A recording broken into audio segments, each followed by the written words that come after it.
All right, good morning, everybody, and welcome back to True Crime Loser. I hope you're doing well. So, folks, today we're going to talk about a couple news stories that have got me glued. The first one, the murder of rapper PnB Rock.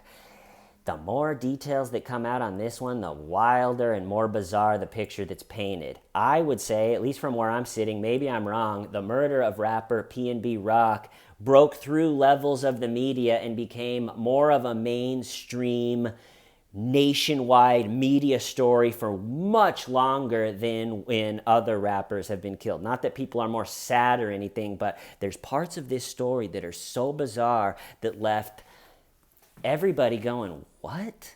And then as the details that have come out, it's not any less weird than everybody was thinking. I think that has pushed this story from, instead of being mainstream media story for one night, two nights, and then more being in like the hiphopnews.com or Hip Hop Wired Daily or whatever it is, this has become a really big media event and story that a lot of people that don't follow normally when a rapper is shot and killed, people are following this one. And we're going to talk about why. And then the second news story over the weekend, huge drama in the professional fishing world. Wild footage comes out of two fishermen that are on a team and cheated in a tournament where big money's on the line. I think $50,000 or $30,000 is on the line for whoever catches the most walleye. Say me and you are on a team. We got our boat. Costs a lot of money to have a boat and to keep it up and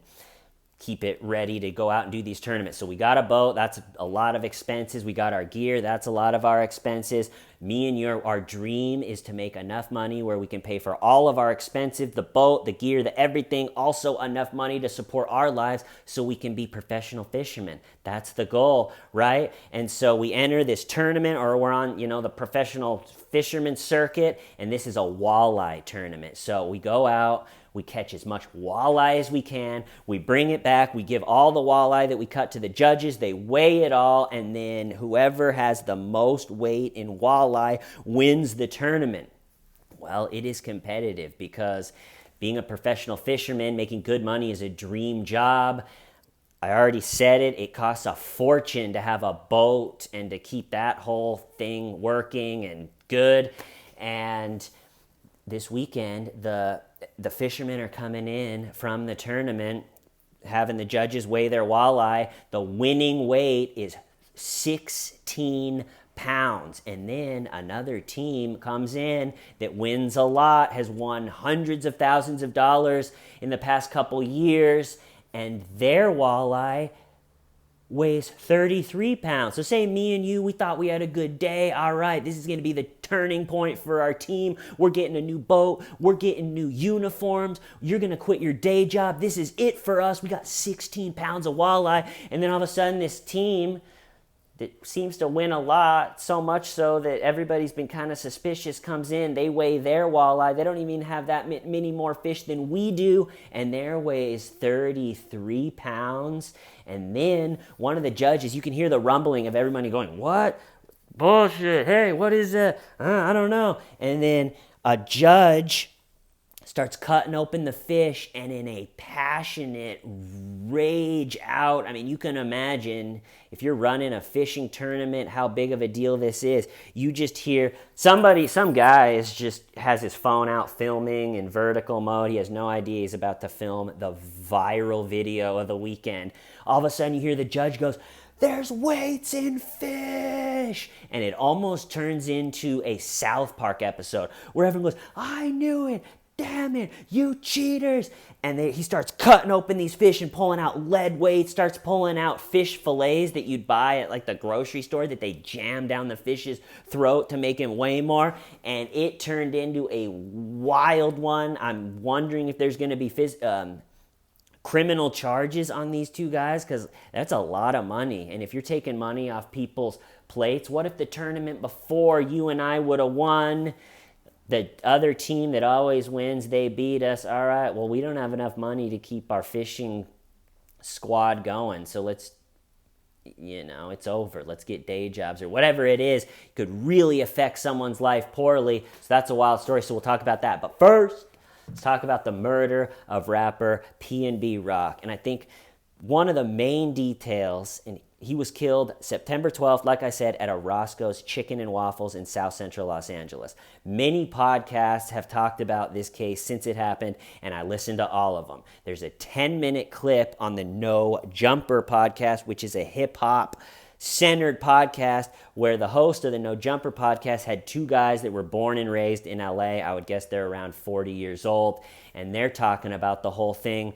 And these two guys that are born and raised, lived their whole life in LA, are talking about it. And one of them goes, where that Roscoe's Chicken and Waffle is, that has to be the grimiest hood, the grimiest area in Los Angeles. I would never go eat there. I've never been to that Roscoe's. I've lived there my whole life. It's a chain, so you can go to another one in a much better area and so on. And what really struck me about that is that's a hell of a label, the grimiest hood in Los Angeles. And you can imagine, I'm sure you've read enough YouTube comments before, that if someone labels a neighborhood in a big city the grimiest grimes, if people disagree with it, you're going to get a lot of YouTube comments going, this neighborhood's way grimier. You think that's grimy? No, you don't even know all of that. I was looking through the comments. There wasn't one of them. It was all just people in agreement being like, yeah, I grew up in that area and I've never been to that Roscoe's Chicken and Waffles. So you're having all these people saying, I grew up in Los Angeles, I was in a gang, or I had street cred, or whatever they call it, respect in that world, and I would still never go there. So I think that's the first part of this case. It's like, why was PnB Rock, a 30-year-old successful rich guy, in what was called by that guy the grimiest intersection in LA? I think that's one of the reasons it popped up media levels, because PnB Rock, whose name is Rakim Allen, grew up in Philly. So let's go back about 7 years, 8 years. If you go back 5 years to PnB's Rock YouTube channel, the numbers he was doing are insane. Pop star, Taylor Swift, Jim Can't Swim type numbers. 80 million on one song. 58 million on another song. I mean, everything that he posted 5 years ago went nuts. And then from listening to a bunch of podcasts that PnB Rock did over the past year, I learned that those songs that he wrote that went nuts 5 years ago, he wrote a bulk of those hooks when he was in jail.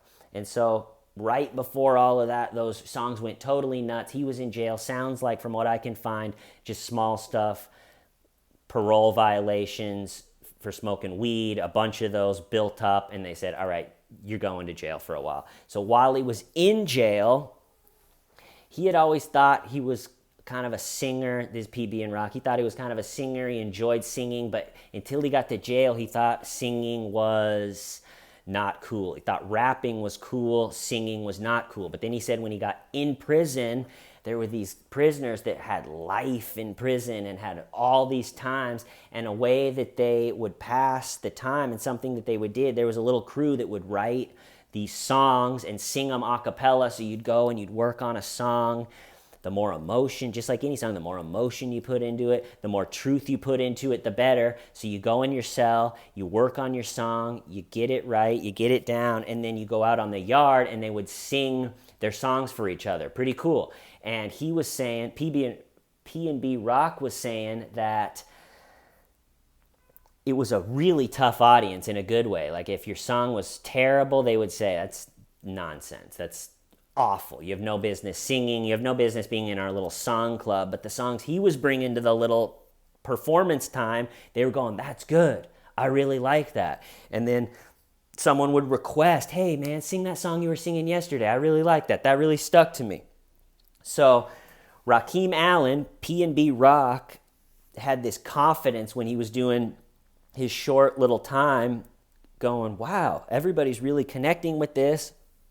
These really hard dudes in prison, tattoos, the whole thing, they love it. And so all of a sudden he was thinking, all right, well, I am a singer. I thought that it was for losers, rapping was for the cool people, but I'm a singer. And so he comes out of jail with these hooks for songs.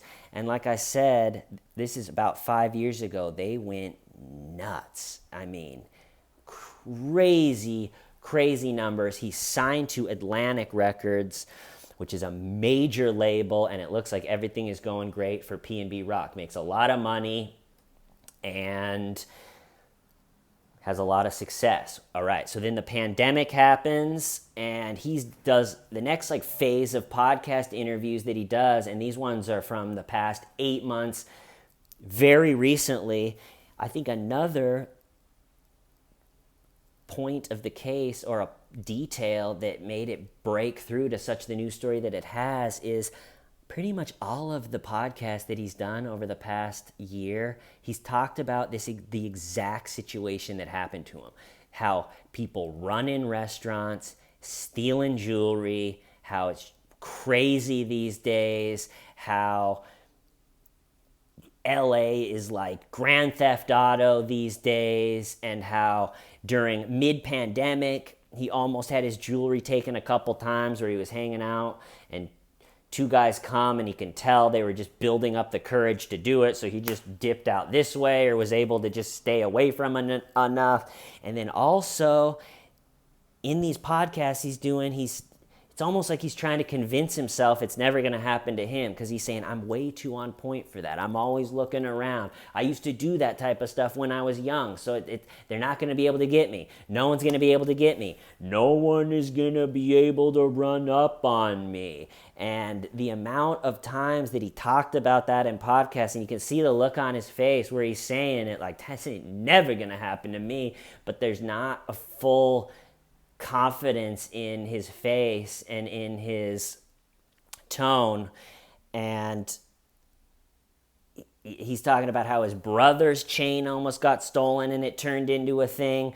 And the host is going, well, maybe don't wear the hundreds of thousands of dollars of jewelry everywhere. And he did. I mean, he was in one of the GQ's 10 Essentials. That's one of those YouTube series that I'm like, this content is so bad and I'm so above it that I'm going to have to watch every single one of them. But that's how I knew of PnB Rock. He did one of those GQ 10 Essentials, and one of his essentials was his jewelry. He goes, I don't go nowhere without the Rollie, without the Cardi, without the chains, without the bracelets. He goes, if you see me, you're going to see me bussing. You're going to see me in the dark because I'm going to be sparkling. And he goes, I don't go anywhere without this stuff. And I picture he's saying that like, I never go anywhere without hundreds of thousands of jewelry. Then it cuts to just goons in LA watching that, taking notes, shaking their head like, never goes anywhere without it. All right. And okay, so another point that PnB Rock, which I think played into it, which I don't know if I've heard other podcasts talk about this. So 5 years ago, crazy success. Everything he posted, 50 million views. Think about that. So then it becomes time for the second album to come out. The first album, everything he did with other rappers, features on their songs, everything he did was just as successful as you can do. So now it becomes time for the second album. Remember, he's with Atlantic, which is a huge record label. And just something interesting that he was talking about, when he signed with Atlantic, they took over his YouTube channel. You have to give them the password, which that is just a strange. He gave over his password, so all this money, all these YouTube videos, 80 million, 60 million on his YouTube channel, that all goes to Atlantic, and then they pay him. So he was saying, I don't have control of any of that stuff. And he got pretty down on his record label Atlantic and to signing in general. And he was saying, it's just, I go in and I record a song with this rapper. We just have like a fun productive, creative weekend. Oh my gosh, this sounds so good. But then when you're signed to a record label, how do you put it out? It takes a year to put out. When he felt like his success early on was because he could record a song in his house or with another rapper, and oh my gosh, this is good. All right, put it out right onto the YouTube, and then all of a sudden it's the hit and it grows from there. And so all of a sudden it's been 2 years since he put out any music. All of a sudden it's been 3 years since he's put out any music. And in the podcast, you could tell he was just going, I need to put out stuff. I think he felt like his stock was going down because all of a sudden it's been years. There's other rappers that are the new hit thing. I think he felt like in one of the podcasts, he was talking about how another rapper had a really successful first run like he did, took a break, and then had a successful second run. And he was saying, man, that just gives me hope that I can have a second run. But again, the confidence of his voice just wasn't quite there, and you could tell he was worried about it. Like, am I going to be able to have this same success? And he was talking about on these podcasts going back and forth with his label, where he was saying, the record's done. Let's put it out. It's not going to be any better than it is right now. And the record label is saying, we don't like it yet. There's not enough hits on it. We want you to go in with a writer, which it sounded like PnB Rock took offense to. Like, no, I don't want to go in with some writer and have him help me. The album is done. So after about 3 years of not putting out any music, and just the way he was talking, he definitely felt like, and I'm sure it was, his stock, you got to post, his stock was going down. The momentum and the wave that he had ridden 5 years ago had crashed at that point, and he was going back and forth with the record label.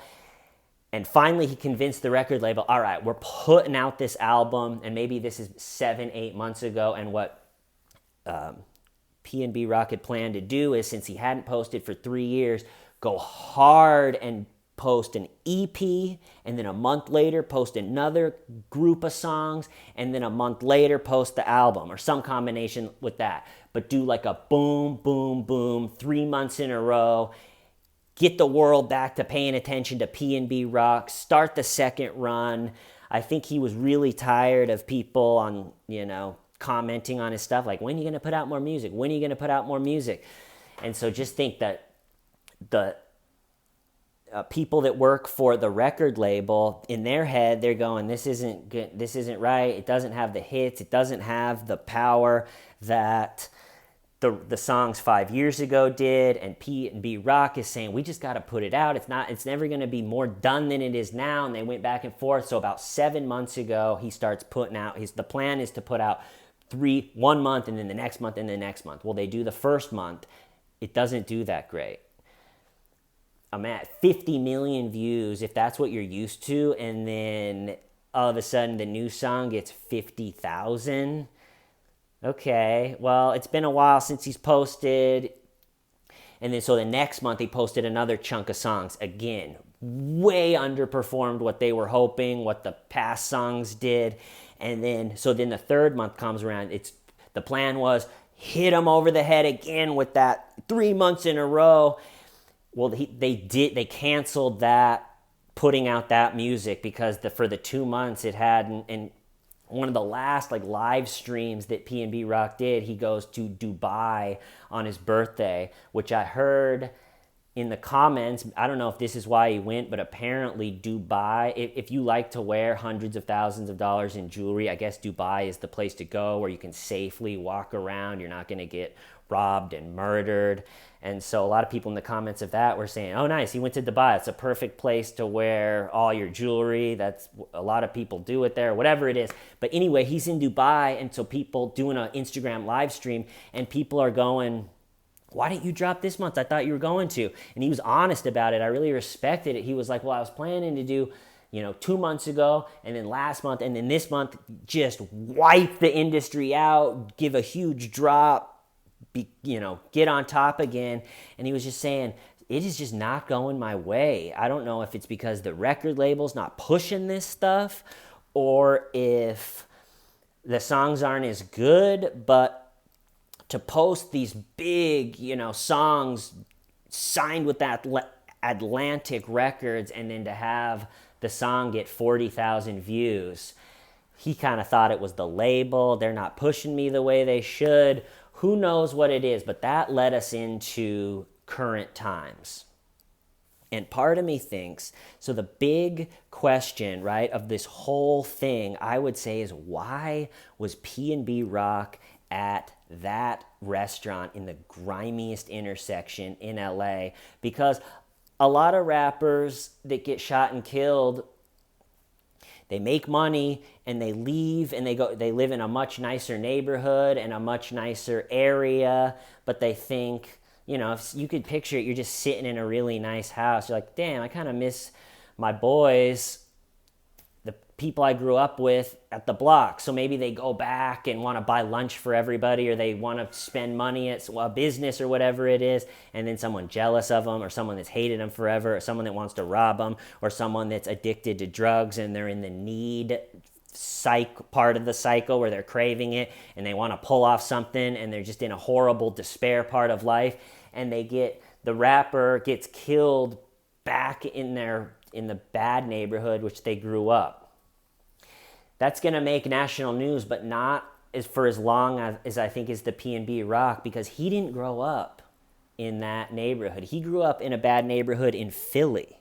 And another way, if a rapper is still living the gang life and even using the money that they make for their music career to buy more heroin or guns to sell in the organized crime, then if that rapper gets killed, it's like, well, that's sort of part of that life. This PnB Rock was a successful 30-year-old that in all the podcasts was saying, he was saying maybe he was lying, but it didn't seem like he was. He wasn't living the organized crime, gang life. He was actually saying he's like burnt out on all of that stuff. And you could tell he just wanted to be a singer. Rappers are the only musicians that have to have that like street credit. I've killed people, I've been shot in the face and lived, therefore my songs are good. And so PnB Rock grows up in a bad neighborhood in Philly, gets wild success 5 years ago, moves to LA. And that brings us to why it's not like he was going to see his old friends or visit his grandma in the bad neighborhood. And so my theory is that when he had that first run where he blew up, where he wrote the songs in jail, and then he actually got out of jail and then went back in jail. And a lot of times when that happens to rappers, when they go in jail, all their songs even do way better, because it's like, whoa, he's in jail, he's for real, that's cool. And then I think maybe as he got rich and he got successful and there was no real reason to go to the bad neighborhoods anymore, maybe it was an insecurity thing. His new songs aren't doing that well. Maybe he's thinking, I don't have the street credit that I had when my run was going really well. They said that maybe when they pulled up to the Roscoe's Chicken and Waffles, and in a really nice car, a car that's going to turn heads, and they said maybe he filmed a video out in the parking lot. So that would say maybe they were trying to get like street credit. Hey, I am in the grimiest area and I'm okay. So therefore, listen to my songs. It starts to get really sad as you start thinking about this. And then, so they go into the Roscoe's Chicken and Waffles, and another part of the story that just blew everyone's mind is his girlfriend took a picture of their food and tagged where they were. So that, again, leads me to think, were they both looking for cool points by going to the Grimes? Which it's got to be a lesson for other it's like, just go to the nice area of town. Don't feel like you need to go back and to get your street credit up. So then the whole first week or so, and I don't know if it's totally has been taken off as a reason the whole thing happened, but his girlfriend posted their location. So that ran through everyone's mind. It's got to be a setup. It has to be a setup. Why would she do that? Why would they go there? And then on top of why would they go there, you could have gone to the same restaurant in Hollywood where it's safe. Why would you go there? On top of why would you post the location? That's just crazy. And then the story in the past, week or so came out, and maybe that location didn't matter. So what the story came out was they pull up to the grimiest area in Los Angeles, deemed by people that live there, in a really nice head-turning car. They get out, maybe shoot a video, I'm not sure. They go in. So now what the story that's come out is some guy was in there and saw them. And this just backs up that truly is a grimy area. Some guy sees them come in, sees the jewelry, calls a friend of his named Freddie Lee Tone. Freddie Lee Tone, he probably goes, yeah, the PB and Rock just walked in. You would not believe the jewelry this guy's wearing. So then 41-year-old Freddie Lee Tone comes down to the Roscoe's Chicken and Waffles. Now they're both looking at him going, okay. And then this is the part that is just like, what? Freddie Lee Tone calls his 17-year-old son. Talk about not being there for your son, giving him the right information. So he says something to his son, you can imagine, of this rapper is in Roscoe's wearing all of it. And so Freddie Lee Tone goes and picks up his 17-year-old son, who has a mask and a hood and is armed with a gun, and they drive back, parks down the street. The 17-year-old runs into the restaurant, run right up to PnB Rock's table where he's sitting with his girlfriend, demands the jewelry. It sounds like that PnB Rock didn't hand it over right away, or maybe started arguing with him or something, shoots him in the chest multiple times. PnB Rock falls to the floor, points the gun at his girlfriend. Give me your jewelry too. She gives him his jewelry, shoots the PnB Rock more times in the back while he's laying there dying, takes some of his jewelry off. Just a sad, pathetic scene. Just imagine this is in a restaurant where the days of like dark cover at night waiting for you, this is in the middle of a day at a restaurant. 17-year-old runs down the street, gets back in the car with his dad. They disappear for a whole week. It's like, was he getting set up? Because that's a thing. A lot of these rappers get set up. Another rapper I watched a documentary on was Pop Smoke, and he was staying in an Airbnb, having girls come over. They were having parties, and they think one of the people that came over for a party told, yeah, Pop Smoke is staying at an Airbnb. He's in town. We partied over there. And it just takes telling the wrong person that, going, yeah, I think I'm going to get my crew together and we'll go rob him and kill him. And so for a week, it was like, was the location that his girlfriend sent, was that a setup? Was she trying to get people there? And meanwhile, the law enforcement in Los Angeles is meticulously finding security camera footage of the car driving away. They arrest the 17-year-old, I don't know, a week later, maybe less. Then they arrest the 17-year-old's stepmom.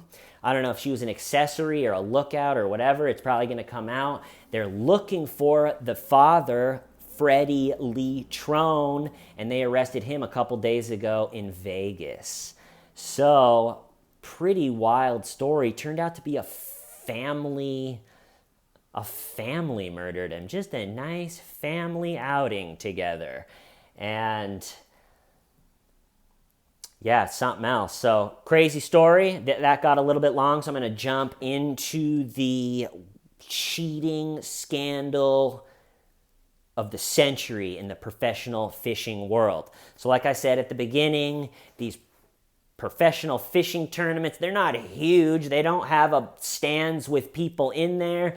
They do the whole judging and everything in a parking lot where they hang up a background that says, the fishing circuit. And everybody knows each other.